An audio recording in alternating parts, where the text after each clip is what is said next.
Estamos en los 1400 de emisora Mariana, en su programa Diálogos. Hablamos un poco el tema de la persona y las máscaras, y la responsabilidad que hay cuando se expresa una información. Sí, recapitulando esto mismo que hemos dejado planteado, me gustaban los casos que ponía el profesor Marco porque, claro, el anonimato llega a ser necesario en cierto sentido. Mm. Pareciera que Sí, se ¿no? justifica, ¿no? Obviamente también está, es un hecho laudatorio, un hecho digno de admirar a alguien que denuncie y dé la cara. Como lo hizo Julian. ¿Cómo? Bueno, posible, exactamente, puede ser, este es un caso, ¿no? Pero pues podríamos pensar, muchos ciudadanos, ¿no? Que en el mundo han asumido el riesgo de denunciar algo y dar Aquí la cara. tenemos Gaitán, Galán, Garzón, Líderes, exactamente, que líderes de hablaron. opinión que han logrado eso. Claro, estos líderes nacionales nos enfrentaron a este tipo de fenómeno del quinto poder. Digamos que era mucho más difícil ser héroe o heroína en el pasado. Exactamente. Hoy en realidad hemos entrado en la decadencia de los héroes. Todos se ocultan, ¿m? Pretendiendo, digamos, que responder a ese estado siempre constante y es la conservación de la vida. Un connatus siempre natural al hombre, ¿sí? Nos queremos preservar de los daños. Y es que a mí me parece que las redes sociales han incrementado mucho eso. Entonces yo siempre quiero ser bella, el hombre quiere siempre ser joven, tener dinero, porque son las máscaras que nos ha presentado las redes sociales. Y ahí es donde empezamos a ver que estamos coartando nuestra libertad, nuestra intimidad, porque ya no tengo derecho a expresarme como yo soy, porque yo tengo que cumplir cánones. Y mis cánones tienen que ser así, tengo que vestirme así, tengo que maquillarme así, tengo que leer estos libros. Si no los leo, no hago parte de la sociedad.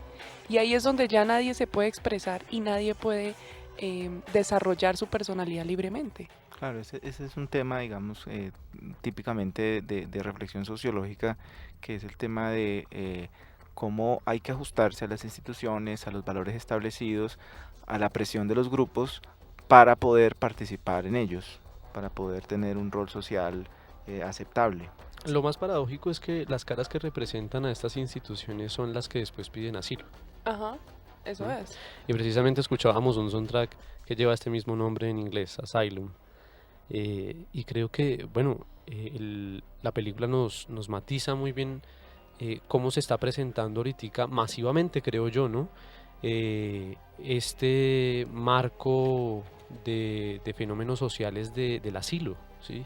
Vemos que políticos logran asilo en otros países, constantemente se están pidiendo asilos, incluso aquí muchísimo en países latinoamericanos, ¿no? Ujú. Sí, de hecho, Julian Assange fue asilado en la Embajada del Ecuador en Londres y curiosamente, por ejemplo, el presidente Rafael Correa del Ecuador ahora está, bueno, no sé si tiene un estatus específicamente, pero él vive en Bélgica y de alguna manera su estadía en Bélgica le permite salvaguardarse de la persecución política que pareciera está sufriendo en su propio país. Entonces, pues, claro, está esta cuestión de el asilo. Entonces, el asilo es como una medida de protección de aquel que ha dicho la verdad o aquel que ha denunciado un cierto estado de cosas. Sin embargo, a mí me parece que en la película está también esa ambigüedad, un poco de el ideal romántico, por decirlo así, que representa el hacker. El, Julian Assange siente mucha como interés, mucha atracción por esta figura, el que puede vulnerar un sistema de información de una institución poderosa, como que merece un estatus especial y parte lo especial de ese estatus es el derecho o el privilegio de permanecer anónimo, de permanecer oculto, encriptado, eh, ¿no? Parece que a él no lo mueve mucho ese deseo de que el que denuncia sea públicamente reconocido. Sí, entonces al perder, digamos que cara, al perder la prefiguración social, pues se puede hacer todo, todo, todo es posible en ese marco. Y es que ya no hay veritas, ya no hay verdad. La verdad se desapareció. O sea, hay tanta información, tenemos tantas fuentes que realmente todos son perspectivas, todo es decir de algo diferentes cosas, pero realmente nadie sabe qué es verdad y qué es lo que está en la realidad. Y además, la realidad está tergiversada, porque es que ni siquiera sabemos cuál es la realidad. Sí, hay una, pues bueno, creo que todos conocemos esta famosa imagen que aparece en los evangelios cuando Pilato va a condenar a Jesús, se lava las manos, ¿no? Pero él hace la pregunta, ¿y qué es la verdad? Porque estaba precisamente ante una situación de una presión social de un grupo específico, el Grupo Nacional Judío, pero también estaba la presión de los seguidores de Jesús y el mensaje que él traía, y él finalmente como que se declara impedido de tomar una partido por alguien y pone en duda finalmente qué es la verdad, no hay verdad.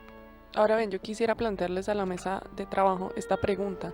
¿Vale la pena buscar la verdad y más que buscarle, para qué nos sirve la verdad realmente en esta sociedad? O sea, ¿qué provecho le sacamos a la verdad si la llegamos a encontrar o si llegamos a saber o luchar por esa verdad?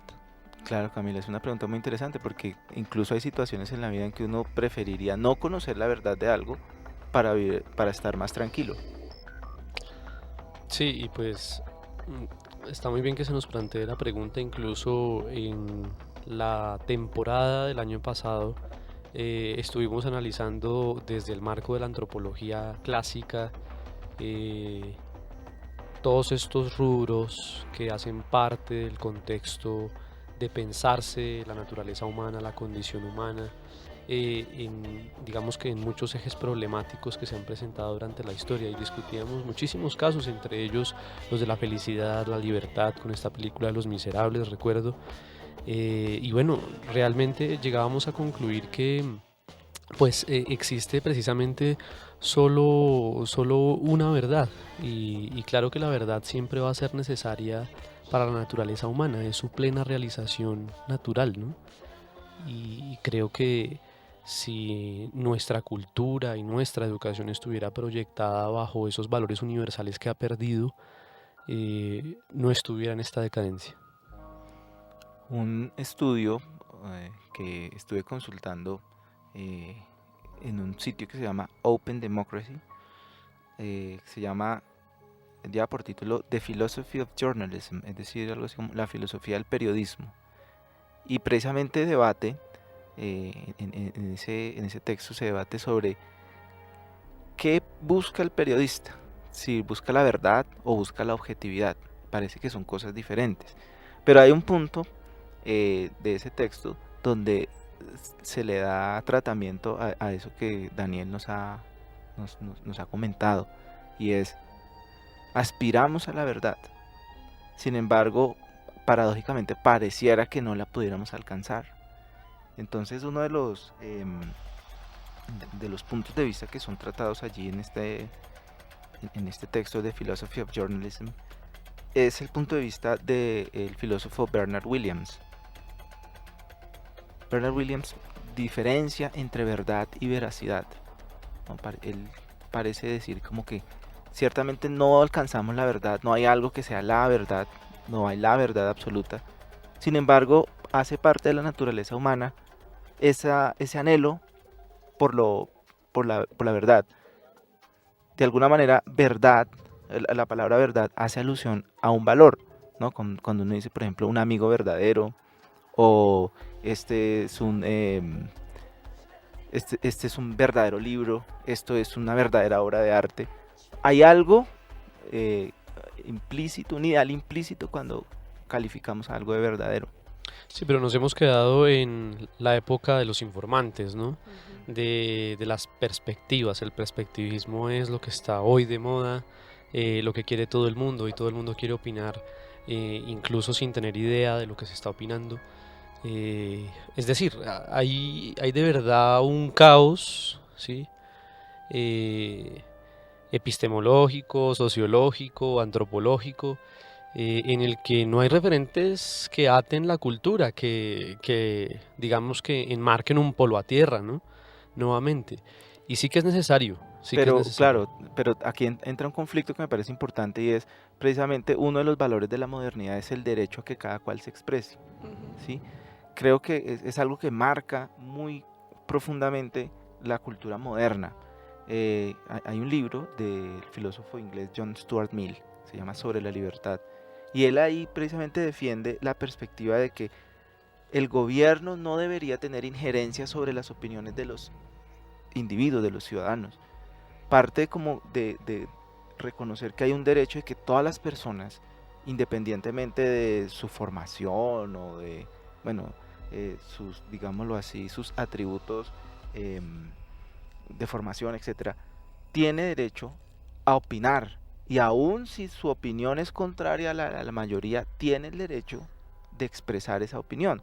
Él coloca solamente una restricción. Él dice, John Stuart Mill dice, la única restricción que se debe colocar a las opiniones es que con esa opinión no ponga en riesgo la integridad o la vida de otro, o la integridad o su propia vida del que emite la opinión. Pero sin embargo, todas las opiniones deben ser expresadas. Entonces, en ese sentido es que digo que es un valor, ¿no?, de nuestra época.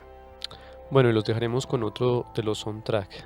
Este soundtrack es el número 6, que estuvo a cargo por Carter Burwell.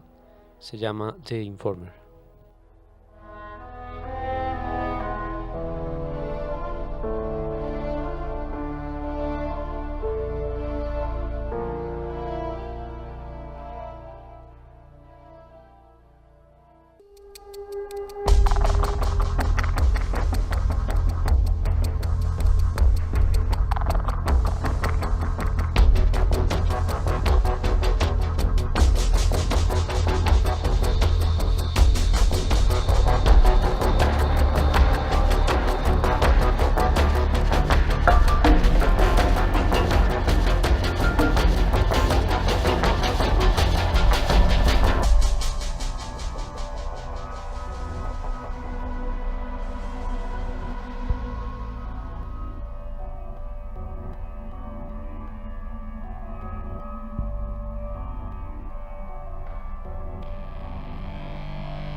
Estamos aquí en emisora Mariana 1400 AM en nuestro programa Diálogos.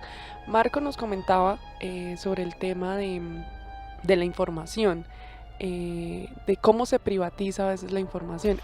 Cuando él estaba hablando de ese tema, se me venía a la mente países como Corea del Norte, donde pues está muy controlado el tema del internet.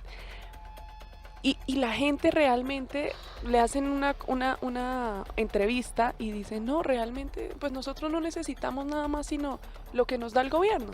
Necesitamos aprender y es que nosotros estamos mucho más avanzados que otros países. Entonces, claro, a mí se me da la idea, ellos viven en esa verdad, sabiendo nosotros que esa no es la verdad de verdad. Y venimos a un país como Colombia, tenemos la libertad de expresión entre comillas. Pero realmente podemos decir lo que queremos, no. O sea, Corea del Norte, listo, ellos ya saben que no pueden decir nada porque tienen filtrada su información, porque tienen controlado su internet, pero nosotros tenemos acceso a todo y no podemos decir nada. Claro, exactamente. Hay diversos escenarios en los cuales el ejercicio de la opinión y el ejercicio de adquirir información están sesgados o conllevan riesgo. Ujú. Creo que uno de los mensajes también que pretende dejar la película, El Quinto Poder, es que la información debe accederse toda y sin editar. Y ahí obviamente hay un elemento súper polémico. La película de hecho finaliza mostrando el caso de un soldado de los Estados Unidos Ujú. que filtra una gran cantidad de información sobre la guerra en Afganistán y bueno, cables que son de uso privado, digámoslo así, del gobierno. Y surge el dilema, ¿no? ¿Qué hacer? Es un soldado de 22 años, tuvo acceso en un CD, grabó una gran cantidad de información del ejército y están en un dilema el señor de Wikileaks, que está intentando hacer una asociación con los periódicos tradicionales, en particular con The Guardian y Der Spiegel. Y el dilema es publicar todo tal cual como se ha obtenido de los archivos del gobierno de los Estados Unidos, o publicar una parte y proteger a los informantes. Entonces Assange dice, pues es preferible que se arriesgue la vida del que reveló la información, porque finalmente al revelar esa información ante el mundo se van a suspender operaciones militares y con eso se salvan la vida de civiles y de una gran cantidad de militares que están en las zonas de operación. Sí, bueno, y creo yo que esto que ha referido el profesor Marco a través de este caso, que es realmente complejo, porque es decir, se pone en riesgo la vida de una persona en este caso, ¿no? Pero también es, digamos que, la importancia que se le da a este tipo de información. O sea, realmente uno se llega a preguntar si este tipo de información es realmente constitutiva para el mundo. Ujú. Una buena pregunta. Mira que retomando lo que decía Camila, en la época del conflicto, a- en la última década, década del conflicto, la guerrilla de las FARC tuvo una agencia de noticias y tuvo una página de internet, y esa página la bloqueó el gobierno. Entonces, hubo un tiempo en que las personas podían como ver la perspectiva como ellos presentaban, su versión de los hechos y de la historia, etcétera, de Colombia, pero llegó un momento en que el gobierno mismo bloqueó esa página. Y entonces ahí surgía la cuestión, ¿por qué la bloquearon? Entonces, porque una de las razones era porque estaba dando información incorrecta, inadecuada, en contra de... Pero otras personas decían, pero es necesario conocer esa perspectiva, ¿no?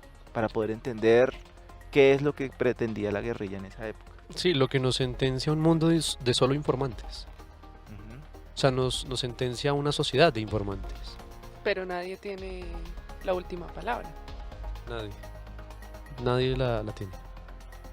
Bueno, de hecho, esa es una de las frases, de las grandes frases que se ven en la película. Al final se ve una escena en la cual está Julian Assange en la embajada y le preguntan que si esta versión que ha dado Daniel Berg es la correcta, es la verdad sobre Wikileaks.